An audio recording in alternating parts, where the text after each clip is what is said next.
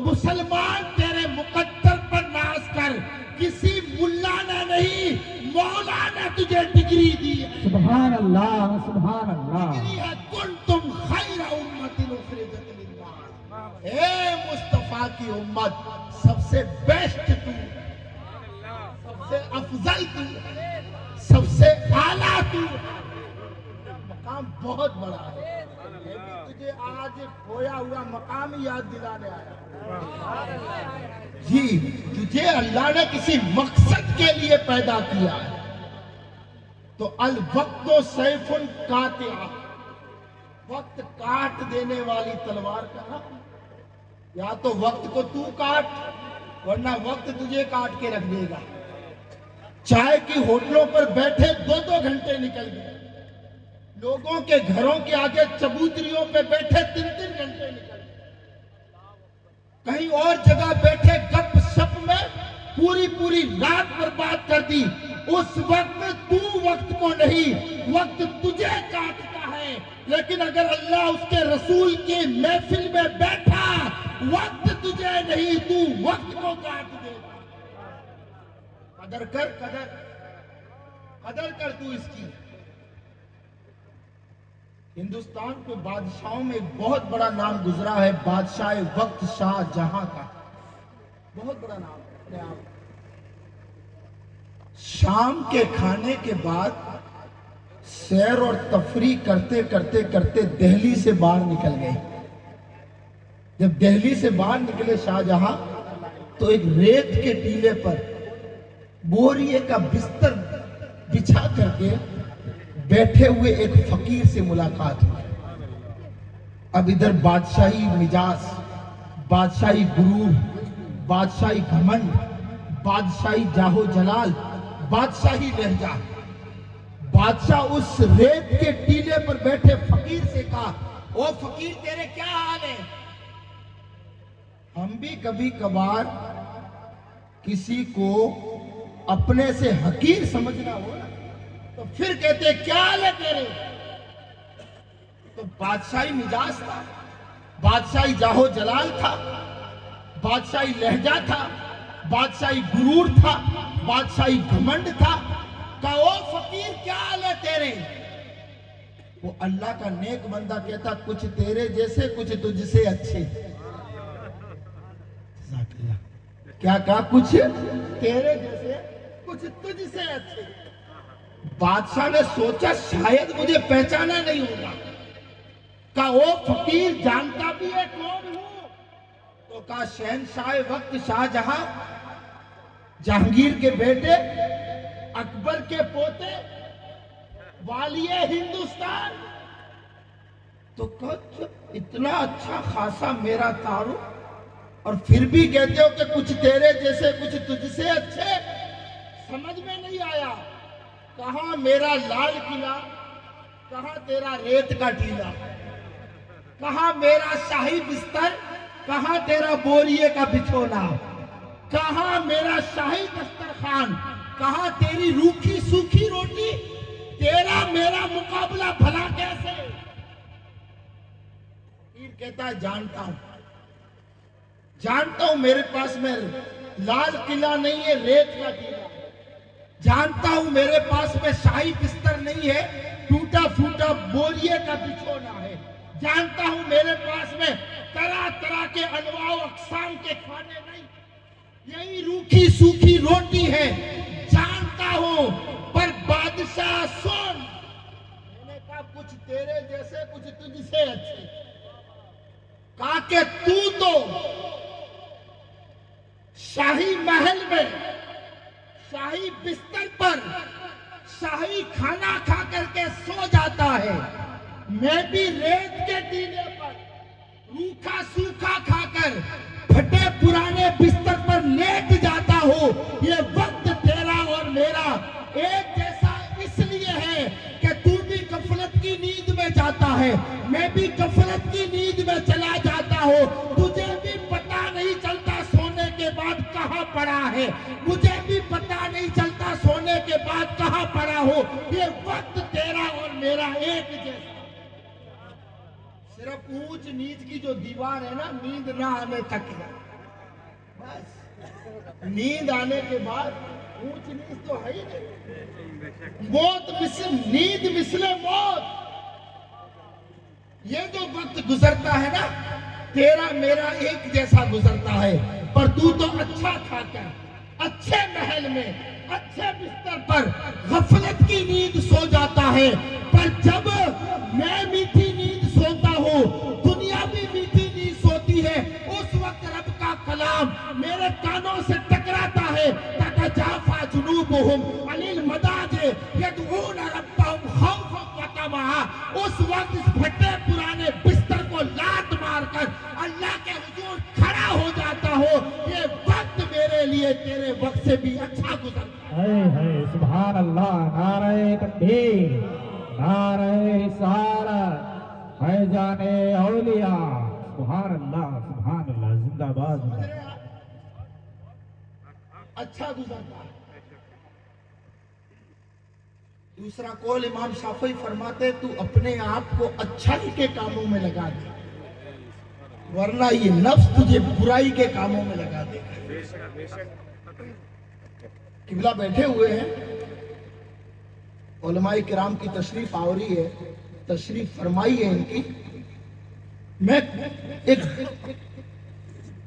حقیقت سے پردہ اٹھا رہا ہوں، آپ تھکے تو نہیں ہیں؟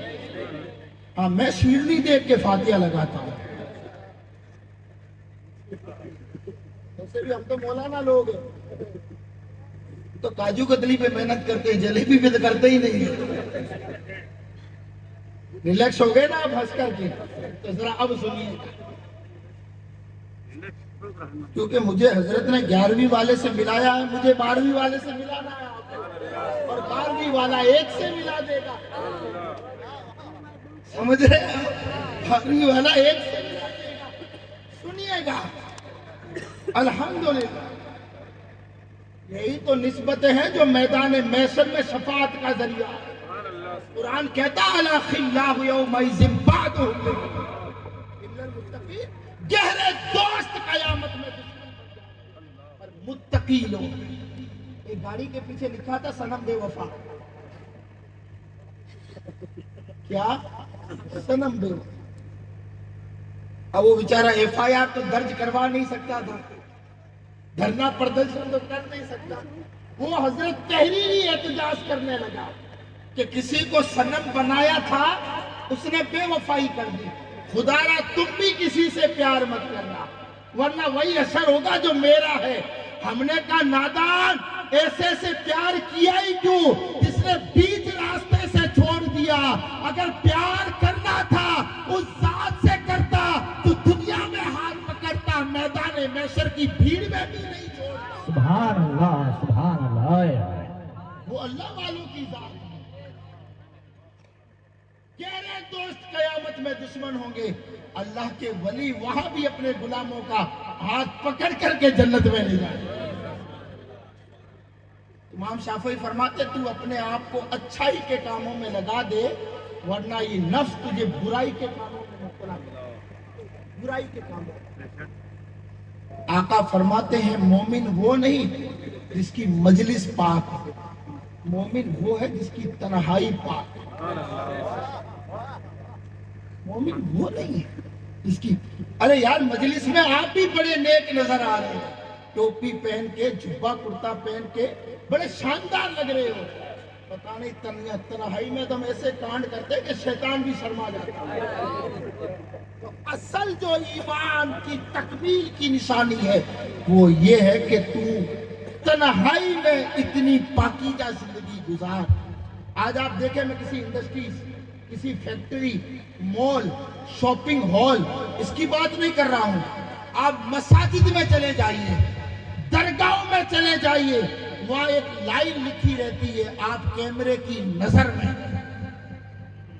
تو اس لائن کا مسجدوں میں کیا کام ہے؟ کیا کام؟ پتہ چلا مسجد میں ہر کوئی نماز پڑھنے بھی نہیں آتا، بہت سارے جوتے چرانے بھی آتے ہیں۔ میری گفتگو کی اصلیت تک پہنچے آپ آج۔ تو یہ جو لائن ہے نا کیمرے کی نظر میں ہے، اس کو شاپنگ مال میں ہونا چاہیے، اس کو انڈسٹریز میں ہونا چاہیے تھا، یہ کسی دکان میں ہونا چاہیے تھا۔ مسجدوں میں اور مزاروں پر لکھنے کی ضرورت کیا کہ آپ کیمرے کی نظر میں ہے۔ پتہ چلا ہم اتنے ظالم ہو چکے ہیں کہ مسجدوں اور درگاہوں کے گلے بھی ہم سے محفوظ نہیں ہیں۔ یہ تو لکھنا پڑ رہا ہے کہ آپ کیمرے کی نظر میں ہے۔ مسلمان ایک سوچ بنا لیں، یہ تو الیکٹرونک چیز ہے، یہ تو مادی چیز ہے، ختم ہو سکتی ہے، بگڑ سکتی ہے، کوئی نہ کوئی ٹیکنیکل ایشو آ سکتا ہے، تو ایک سوچ بنا کے چل، میں رب کی نظر میں ہوں۔ میں کہہ رہا ہوں گناہ کرنا دور کی بات، گناہ کا تصور بھی تیرے ذہن میں نہیں آیا، میں رب کی نظر میں ہوں۔ کیا اس کو اللہ والوں نے کیا کیا تھا؟ اسی جملے کو لے کے چلے تھے کہ میں رب کی نظر میں ہوں۔ یہی تو وجہ تھی نا،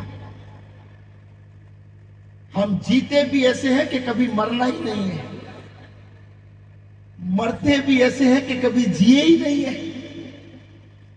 یہ روز و شب تو غفلت بھرے ہمارے گزرتے ہیں، اس سے یہ ثابت ہوتا ہے کہ مسلمان کو مرنا نہیں ہے، اور جب مرتا ہے 8-10 سال کے بعد ہماری قبروں کے نشان مٹ جاتے ہیں، ایسا لگتا کبھی جیے ہی نہیں ہے۔ یعنی یہ ہماری زندگی کا حال، 8-10 سال کے بعد قبروں کے نشان مٹ گئے، پر ایک وہ ذات جس کے دن رمضان جیسے، جس کی راتیں شب قدر جیسی گزرتی تھی، 900 سال ہو چکے ہیں، میرے غوث کو رب نے لوگوں کے دلوں میں زندہ کر۔ سبحان اللہ، سبحان اللہ، نعرہ تکبیر، نعرہ رسالت، فیضان غوث اعظم، سبحان اللہ، سبحان اللہ۔ اس لیے مومن جو ہے نا وہ نہیں جس کی مجلس پاک ہو، مومن وہ ہے جس کی تنہائی پاک ہو۔ اللہ رب العزت نے قرآن مقدس میں ارشاد فرمایا وَمَا خَلَقْتُ الْجِنَّ وَالْإِنسَ إِلَّا لِيَعْبُدُونِ۔ اس آیت میں رب نے تخلیق کا مقصد بتایا، میں نے اس انسان کو پیدا کیوں کیا ہے، وجہ کیا ہے؟ کوئی نہ کوئی تو ریزن ہے نا۔ آپ یہاں آئے تو کوئی مقصد ہے، میں یہاں آیا ہوں تو کوئی نہ کوئی مقصد لے کر کے آیا ہوں۔ اللہ نے بھی ہمیں پیدا کیا تو ایک مقصد۔ صوفیہ فرماتے ہیں کہ دیوار پر چلتے ہوئے چھپکلی کو جب موسیٰ علیہ السلام نے دیکھا نا تو کہا پروردگار اس کو کیوں پیدا کیا، کیا کام کیے، خام مچھروں کا شکار کر رہی ہے۔ اللہ نے فرمایا موسیٰ تھوڑی دیر پہلے یہ چھپکلی سوال کر چکی ہے، موسیٰ کو کیوں پیدا کیا ہے؟ جس مقصد کے تحت میں نے تجھے پیدا کیا ہے، کسی نہ کسی امر کے تحت میں نے اسے بھی پیدا کیا ہے۔ تو اللہ نے کیا مقصد بتایا؟ وَمَا خَلَقْتُ الْجِنَّ وَالْإِنسَ إِلَّا لِيَعْبُدُونِ۔ انسانوں کی، جناتوں کی جو پیدائش کا مقصد ہے، اللہ نے فرمایا فقط میری عبادت، میری عبادت کرے۔ مولا علی فرماتے ہیں اگر جنت اور دوزخ نہ بھی ہوتی تب بھی میں اللہ کی عبادت کرتا، اس لیے کہ میرا رب اس کے لائق ہے، اس لیے وہ لائق ہے۔ حضرت رابعہ بصریہ کو کسی نے دیکھا نا، ایک ہاتھ میں پانی ایک ہاتھ میں آگ لے کر کے چل رہی، کہا بی بی صاحبہ یہ انداز، فرماتی اگر میرا بس چلے اس آگ سے اس جنت کو جلا کے رکھ دوں جو جنت کے لالچ میں عبادت کرتے ہیں، میرا بس چلے تو اس پانی سے اس دوزخ کو بجھا کے رکھ دوں جو لوگ دوزخ کے ڈر سے عبادت کرتے ہیں۔ تو کہا پھر ہماری عبادت، فرماتی ہے نہ جنت کے لالچ میں ہونی چاہیے نہ دوزخ کے ڈر سے ہونی چاہیے، فقط اس لیے کہ میرا رب اس کے لائق۔ تو اس آیت میں اللہ پاک نے تخلیق کا مقصد بیان کیا ہے۔ میں نے انسان کو کیوں پیدا کیا؟ دوسری آیت جو میں نے پڑھی نا، اس میں اللہ نے حکم دیا حکم، وہ کیا؟ یا ایھا الناس اعبدوا ربکم الذی خلقکم والذین من قبلکم، اے لوگو اس رب کی عبادت کرو جس نے تمہیں پیدا کیا ہے۔ یہاں پر اللہ نے عبادت کا حکم دیا، آگے کیا فرمایا؟ صرف تمہیں نہیں، تم سے پہلے بڑے بڑے گزر گئے جن کو اللہ نے چند دن کی بادشاہی دی، وہ خود معبود بن بیٹھے، وہ خود خدا بن بیٹھے۔ اللہ نے فرمایا یہ تو ان کی غلط فہمی تھی، والذین من قبلکم، ان کو بھی میں نے پیدا کیا، جتنے بھی تم سے اگلے گزرے ہیں، لعلکم تتقون، تاکہ تم متقی بن جاؤ، پرہیزگار بن جاؤ۔ اب مجھے بتاؤ اللہ رب العزت نے عبادت کا حکم ہے نا، وہ کیوں دیا؟ وجہ کیا ہے؟ اللہ نے فرمایا الذی جعل لکم الارض فراشا والسماء بناء، اللہ نے فرمایا میں نے عبادت کا اس لیے حکم دیا ہے کہ میں ہی تو ہوں جس نے زمین کا فرش تمہارے لیے بچھایا۔ احسانات اللہ گنوا رہا ہے، میں تو ہوں جس نے آسمان کا شامیانہ تمہارے لیے لگایا، آسمان سے پانی برسایا، طرح طرح کے پھلوں کو تمہارے رزق کی خاطر میں نے پیدا کیا، تم میری عبادت چھوڑ کر کے کسی اور کو خدا بنا کر۔ یعنی ایک انسان جب کسی پر چھوٹا موٹا بھی احسان کر لیتا ہے نا، وہ پوری زندگی اس کے احسان تلے دب کے رہ جاتا ہے، پوری زندگی اس کے سامنے گردن تک نہیں اٹھاتا۔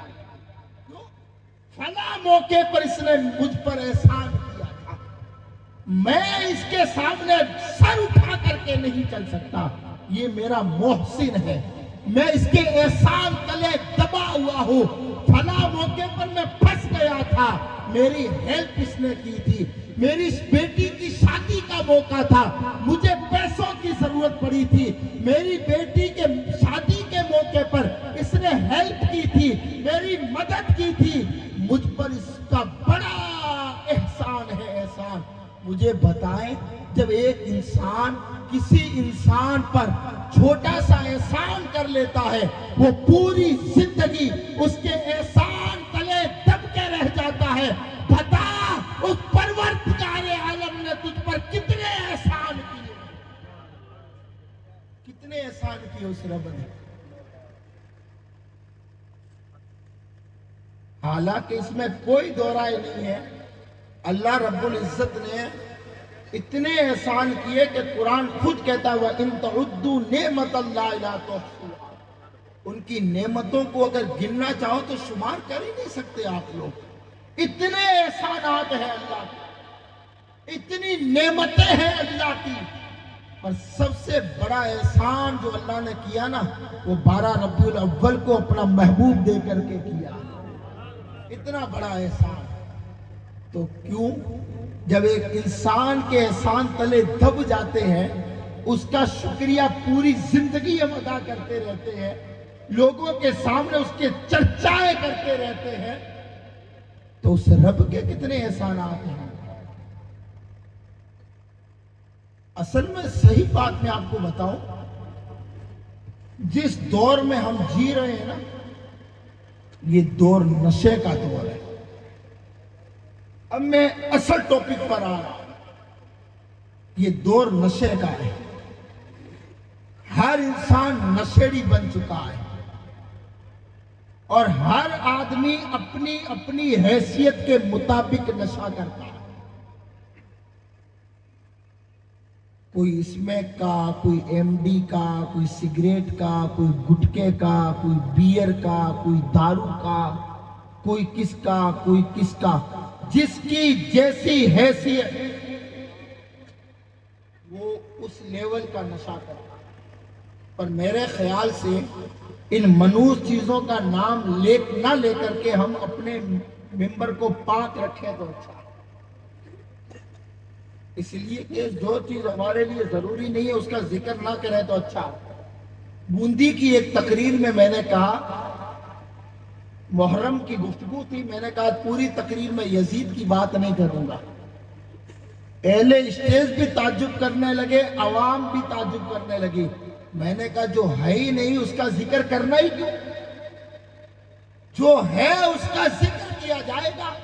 یزید نہیں ہے، مٹ گیا، ذکر نہیں کریں گے۔ حسین ہے، مرتے تب تک ان کا ذکر کریں گے۔ جو نہیں ہے اس کا کیا ذکر کرنا ہے؟ حضرت رابعہ بصریہ سے کسی نے پوچھا تھا نا شیطان کو برا کب کہتی ہو؟ فرماتی اللہ کی عبادت سے ہی فرصت نہیں ہے۔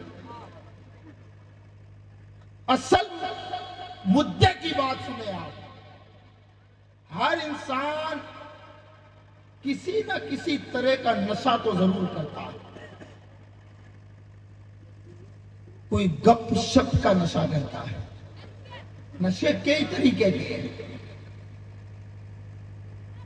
کئی طریقے کے نشے ہیں۔ ایک انسان گپ شپ کا نشہ کرتا ہے۔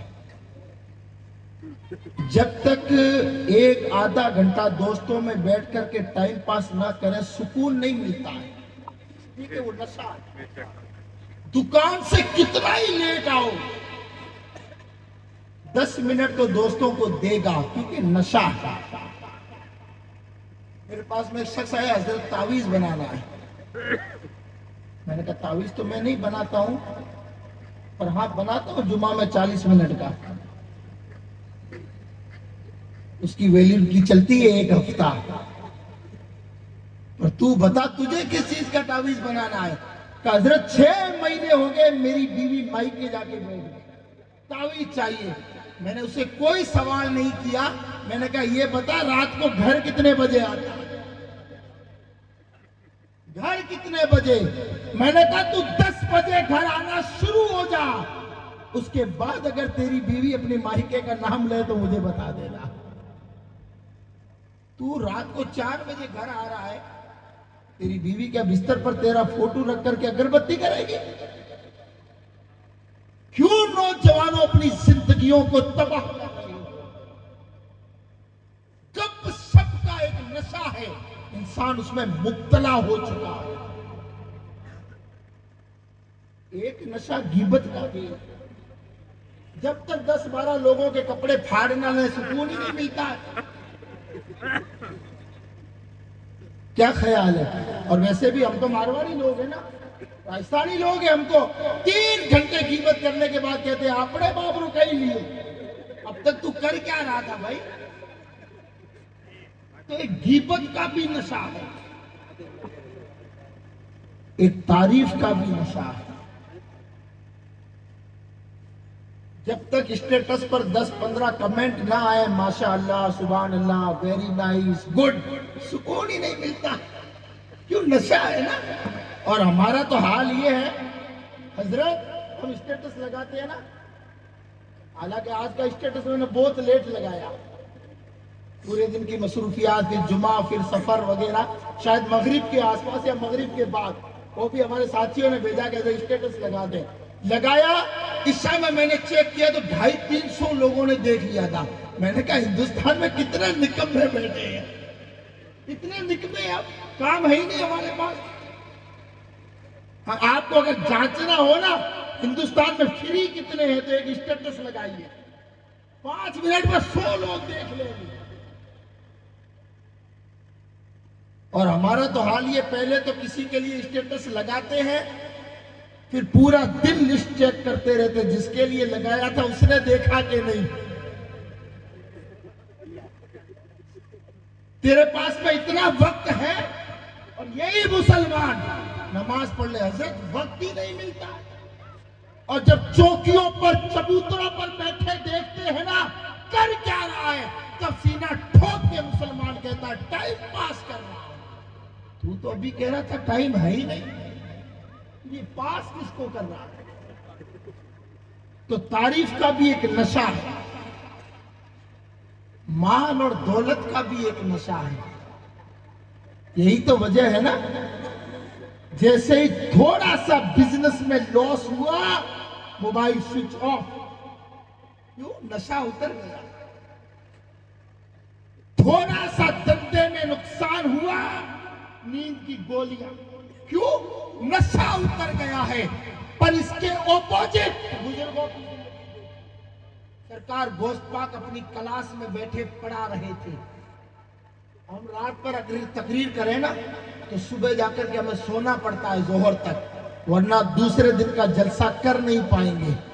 اس مرد مجاہد کی ہمت کو سلام، جو عشاء کے وضو سے 40 سال تک فجر کی نماز بھی پڑھتا رہا اور صبح کلاس میں بیٹھ کر کے یک وقت 13 سبجیکٹ مصطفیٰ کی امت کو پڑھاتا. یہ حال تھا غوث اعظم. مدرسے میں جب حضرت پڑھانے بیٹھتے تھے غوث اعظم 13 سبجیکٹ ایک ہی وقت میں پڑھایا تھا.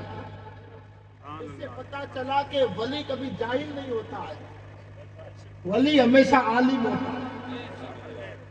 آل رسول بیٹھے ہوئے ذمہ داری سے بات کر رہا ہوں کہ یہ کوئی ضروری نہیں ہے کہ ہر عالم ولی ہو، پر یہ طے ہے بات ہر ولی عالم ہوگا. اللہ جاہل کو ولایت نہیں دیتا. ہاں بہت سارے ایسے بزرگ گزرے جنہوں نے مدرسے میں بیٹھ کر کے قال اللہ قال رسول نہیں پڑھا، لیکن اللہ نے کسی بزرگ کے سینے سے بھی اسے علم عطا کیا. حق ہے. ولی کبھی جاہل نہیں ہوتا. اس کی چھوٹی سی مثال یہ دوں، اگر ہمیں اپنی بیٹی کا رشتہ کرنا ہو نا تو پڑوسیوں سے ویریفائی کرتے ہیں لڑکا کیسا ہے، کوالیفیکیشن کہاں تک ہے، پڑھا ہوا کہاں تک ہے، دندا کیا کرتا ہے، اٹھ بیٹھ کیسے لڑکوں کے ساتھ ہے. میں اکثر اپنی تقریر میں کہتا ہوں دندا اچھا نہیں ہے تو کوئی پرابلم نہیں، بچہ پڑھا لکھا نہیں ہے تو کوئی پرابلم نہیں. اس بات کی ضرور تحقیق کیجئے اس بچے کے دوست کیسے ہیں. آقا فرماتے دوست اپنے دوست کے مذہب پر ہوتا ہے، اس کے طریقے پر ہوتا ہے. یعنی ہمیں اگر اپنی بیٹی دینی ہو اتنی تحقیق کرتے ہیں لڑکا کیسا ہے، کرتا کیا ہے، پڑھا کہاں تک ہے، اس کے اٹھ بیٹھ کن لوگوں کے ساتھ ہے، اس کا رہن سہن کیسا ہے. ایک بیٹی دینی ہو تو اتنی تحقیق کیے بغیر اپنی لڑکی نہیں دے سکتے.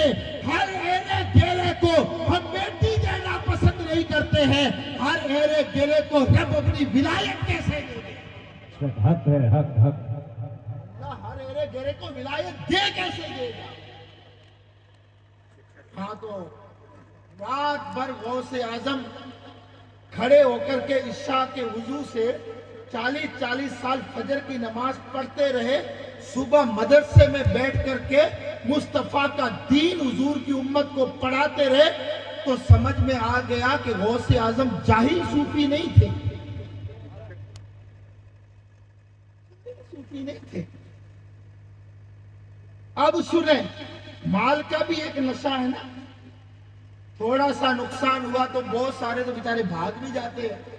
چھوٹا نقصان ہوتا ہے تو گاؤں چھوڑتے ہیں، بڑا نقصان ہوتا ہے تو دیش چھوڑ دیتے ہیں، کیونکہ نشہ اتر گیا ہے. غوث پاک اپنی کلاس میں بیٹھ کر کے پڑھا رہے تھے. ایک شخص آ کر کے عرض کرتا حضور جس کشتی میں آپ کا مال آ رہا تھا نا وہ کشتی ڈوب گئی ہے، مال غرق ہو گیا. آپ نے فرمایا الحمدللہ. تھوڑی دیر کے بعد میں وہی شخص آیا حضور وہ کشتی سلامت ہے جس میں آپ کا مال آ رہا تھا. فرمایا الحمدللہ. کہ حضور اچھی خبر سنائی تب بھی الحمدللہ، بری خبر سنائی تب بھی الحمدللہ. وجہ کیا؟ فرماتے ہیں اس دل میں مال کی محبت نہیں ہے، اس دل میں مال کی محبت ہے ہی نہیں. یہ دل ہے تو اللہ نے کسی نہ کسی کو دلبر بھی بنایا ہے، تو دلبر ہے صرف مصطفیٰ کی ذات. تو گپ شپ کا بھی ایک نشہ، تعریف کا بھی ایک نشہ، غیبت کا بھی ایک نشہ، مال اور دولت کا بھی ایک نشہ۔ مولانا روم مثنوی شریف میں فرماتے ہیں کہ مانگ کھانے کا بھی ایک نشہ۔ وہ جو بیچارے مانگنے والے بھکاری ہوتے ہیں نا، وہ رمضان سے پہلے لوگوں کو سیٹ کر لیتے ہیں۔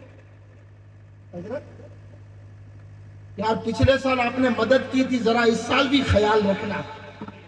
پتا چلا کہ اس سال بھی اس کی نیت مانگ کھانے کی ہے۔ جس کو ہم زکوٰۃ دیتے ہیں نا، زکوٰۃ، آئندہ سال وہ بیچارہ خود واپس زکوٰۃ لینے کی پلاننگ میں ہی رہتا ہے۔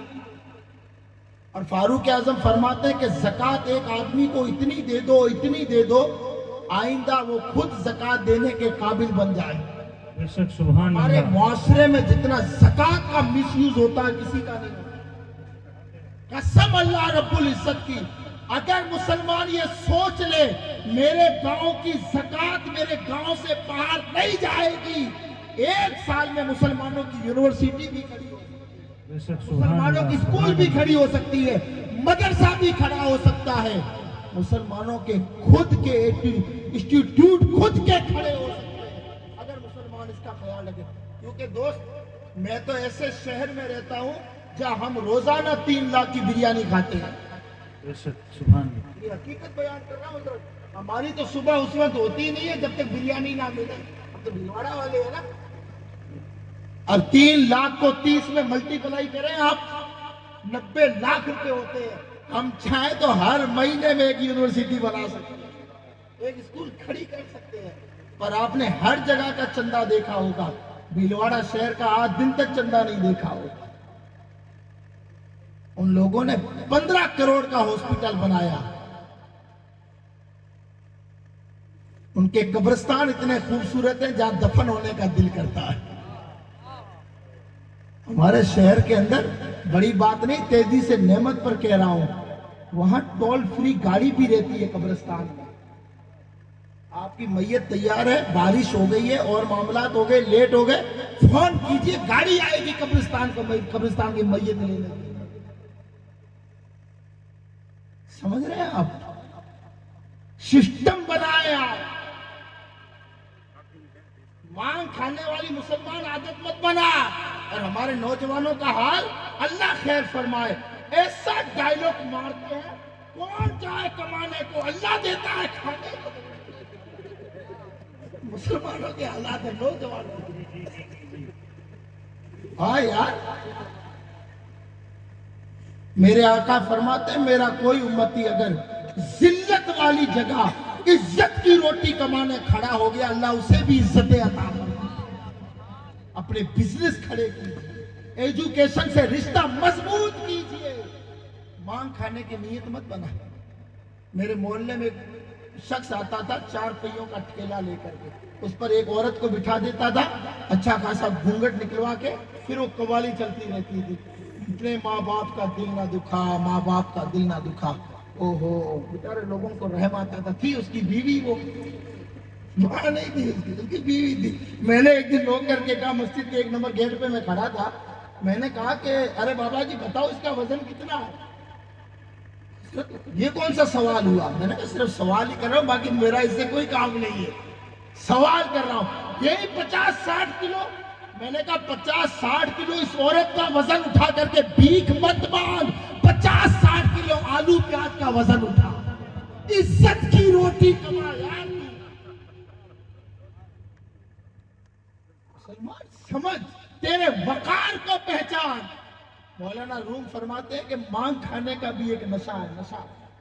ایک بھکارن عورت تھی حضرت، جو بادشاہ کے دربار میں مانگنے چلی گئی، بادشاہ کو پسند آئی تو نکاح کر لیا۔ اب وہ گئی تھی مانگنے، اب محل کے اندر اس کو بٹھایا، کئی خادماؤں کی ڈیوٹی لگا دی، کئی خادمائیں، کہا اس کو کوئی تکلیف نہیں ہونے پائے۔ وہ کہتی مجھے پیاس لگی ہے، فوراً گلاس آ گیا۔ وہ کہتی مجھے کھانا کھانا ہے، فوراً دسترخوان سج جاتا تھا۔ اس نے ایک دن خادماؤں کو بلا کر کے کہا جب تک 10-15 مرتبہ نہ مانگو کھانا پانی مت لایا کرو۔ خادماؤں نے کہا کیوں؟ کہ میں ٹھہری بھکارن عادت عورت، میری عادت ہے مانگ کھانے کی، جب تک بار بار مانگ نہ لوں نشہ اترتا ہی نہیں ہے۔ اب پتہ نہیں میری تقریر کو آپ کہاں تک سمجھو گے، پر سمجھے آپ کیا کہا؟ نہیں مانگو تب تک مت لایا کرو، یہ نشہ ہے نشہ۔ اب آئیے مسلمان اصل پوائنٹ پر، یعنی مانگ کھانے کا ایک نشہ، غیبت کا ایک نشہ، مال کا ایک نشہ، دولت کا ایک نشہ، تعریف کا ایک نشہ، گپ سپ کا ایک نشہ۔ تو چاہتا ہے ان سارے نشوں سے چھٹکارا مل جائے، ایک نشہ کا جسے سجدے کا نشہ ہے۔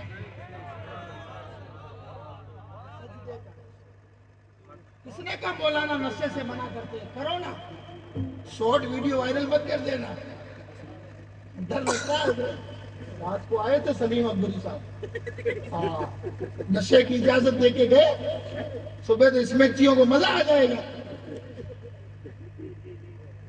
اہل رسول کی موجودگی میں بولا، کس نے کہا علماء نشے سے منع کرو؟ اور عبادت کا نشہ، اس کے رسول کا نشہ، سجدوں کا نشہ، محبت رسول کا نشہ، غلامی رسول کا نشہ، کس نے کہا منع کرنا؟ ایسا نشہ مت کر جسے تو پاگل ہو جائے، ایسا نشہ مت کر جسے پاؤں لڑکھڑائے، اسے نشہ مت کر ایسا جسے لوگ بری نظر سے دیکھے۔ نشہ اس کے رسول سے کر، اس کے رسول محبت رسول، الفت رسول کا نشہ کر کہ گلیوں میں گزرے تو کہے مصطفیٰ کا دیوانہ جا رہا۔ سبحان اللہ، نعرہ تکبیر، نعرہ رسالت، عظمت مصطفیٰ، سبحان اللہ۔ چاہتا ہے نا سارے نشوں سے چھٹکارا ملے، ایک نشہ کر سجدے کا، جس کے بارے میں کسی اہل دل نے کہا تھا، یہ ایک سجدہ جسے تو گرا سمجھتا ہے، 1000 سجدوں سے دیتا ہے آدمی کو نجات۔ جگہ جگہ جھکنے سے بہتر ہے کہ ایک جگہ جھک جائے۔ اور آپ دیکھو نا، عقل کہاں ہے؟ یہاں۔ دماغ کہاں ہے؟ یہاں۔ کان کہاں ہے؟ یہاں۔ ناک کہاں ہے؟ یہاں۔ زبان کہاں ہے؟ یہاں۔ یعنی سب کچھ رکھ دیا، پھر کیا کہا؟ سبحان ربی الاعلی۔ اللہ فرماتا میرے بندے کے سب سے زیادہ قریب میں اس وقت ہوتا ہوں جب میرا بندہ سجدے میں رہتا ہے۔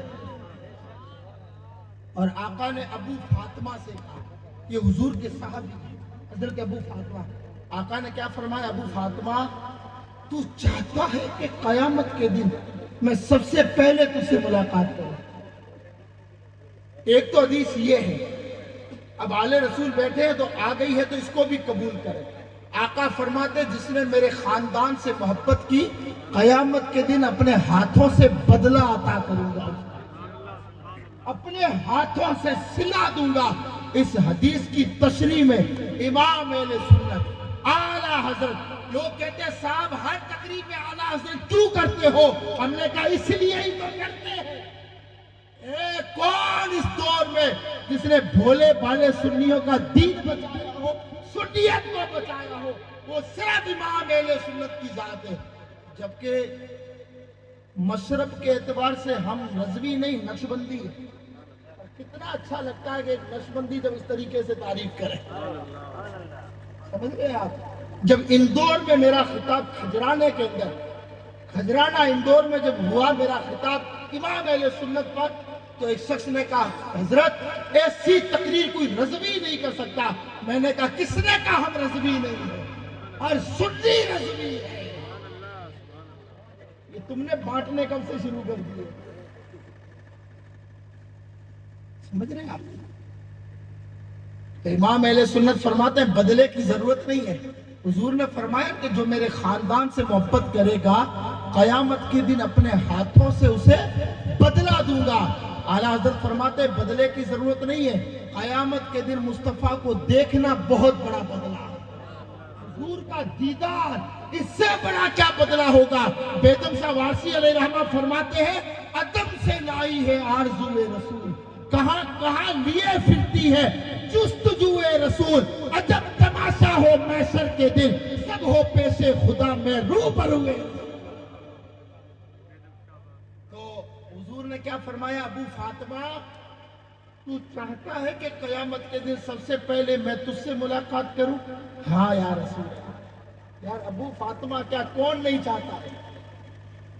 اعلیٰ حضرت فرماتے ہیں جان دے دی وعدہ دیدار پر. یا رسول اللہ آپ نے فرمایا مرو گے تو دیدار ہوگا، ہم نے تو جان ہی اس لیے دی ہے. ارے بھیا ہم تو جاتے ہی اس لیے دنیا سے ہیں کہ یہی تو ایک موت ہے جس کے بہانے سے مصطفیٰ کا دیدار ہوگا. یہی تو موت ہے نا.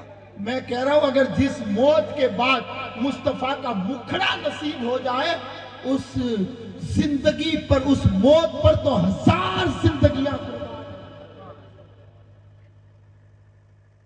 حضور نے کیا فرمایا؟ ابو فاطمہ تو چاہتا ہے قیامت کے دن سب سے پہلے میں تجھ سے ملاقات کروں. کسی اہل دل نے کہا تھا کہ مرنے کے بعد بھی آنکھ میری کھلی رہی، عادت جو لگ گئی تھی تیرے دیدار میں تو عادت پڑ گئی تھی. ہاں یا رسول اللہ دل چاہتا ہے سب سے پہلے ملاقات کرے آپ مجھ سے. حضور نے فرمایا پھر کام کر ابو فاطمہ، دنیا میں رہ کر کے سجدے زیادہ کر، قیامت کے دن میں تجھ سے ملاقات کروں گا. حدیثیں پڑھے تو پتہ چلے گا. آقا فرماتے رکعت الفجر خیر من الدنیا ما فیہا. ایک میرے دوست ہے بھلواڑہ میں، جب میں فری رہتا ہوں نا تو پھر وہ کہتے ہیں کہ بابا چلے پان کھانے. تو ایک دکان ہم نے کیا فکس کر رکھی ہے وہاں عشاء کے بعد کبھی کبھار. تو جہاں ہم بیٹھ کبھی کبھار جاتے ہیں نا پان کھانے، اس دکان کے سامنے کنچن پروسیس والے کا بنگلہ ہے، کیونکہ ہم تو کپڑا انڈسٹریز میں رہتے ہیں. تو اس کے پاس میں کوئی 50-60 کاریں ہیں، ساری امپورٹڈ، اور ہر گاڑی کا نمبر 1 001، ہر گاڑی کا ایک نمبر. ظاہر سی بات ہے کہ جب انسان اس طریقے سے دیکھے گا تو کیا اس کے دل میں لالچ نہیں آئے گا؟ کاش یہ میرے پاس ہو. کیا خیال ہے آپ کا؟ کاش یہ میرے پاس ہوتی. لالچ انسان کی فطرت ہے نا. حضور نے فرمایا میری امت کے اگر ایمان کا ڈر نہ ہوتا تو کافروں کی دیواریں سونے چاندی کی کر دیتا. مجھے کہا بابا دیکھو تو صحیح، ساری کی ساری کاریں امپورٹڈ، ہر کار کا ایک نمبر. میں نے کہا لالچ آ گیا تجھے تو سن، مایوس مت ہو. کریم مصطفیٰ نے فرمایا رکعت الفجر خیر من الدنیا ما فیہا. حضور فرماتے ہیں میرے غلام دنیا کی رنگینیوں میں مبتلا مت ہو. دنیا کے خزانے ایک طرف، فجر کی 2 رکعت ایک. اللہ نے تجھے فجر عطا کی ہے اور تو دنیا کی رنگینیوں میں مبتلا ہو. ہاں صلاح الدین ایوبی نام سنا ہے؟ اور یہ میرا یہ آخری، صلاح الدین ایوبی نام سنا ہے کبھی؟ ہاں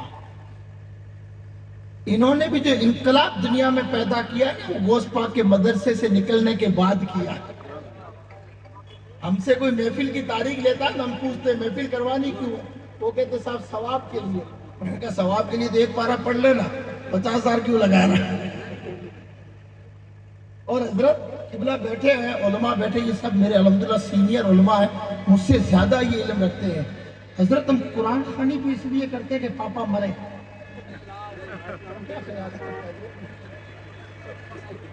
والد صاحب جائے تو ایک پارہ پڑھیں گے. مجھے بتاؤ قرآن کے لیے باپ کا مرنا ضروری ہے کیا؟ جو قرآن ہماری ہدایت کے لیے اترا تھا ہم نے صرف اس سے مرنا سیکھا. کاش اگر اس سے جینا سیکھ لیتے ہیں. خدا للناس وہ ہدایت کے لیے آیا ہے یار. ایک شخص صرف قرآن کی سطر پر، لائن پر انگلی رکھ کر کے کہتا تھا پروردگار میں تو بد نصیب ہوں، نہ پڑھ سکا، تو نے اس میں کیا فرمایا ہے، پر اتنا یقین ہے اس میں جو فرمایا ہے حق فرمایا ہے. ایک شخص قرآن کو صرف حق مانے، اللہ اسے بخش سکتا ہے. اگر پڑھ کر کے عمل کرے، کیا اللہ اس کی مغفرت نہیں فرمائے گا؟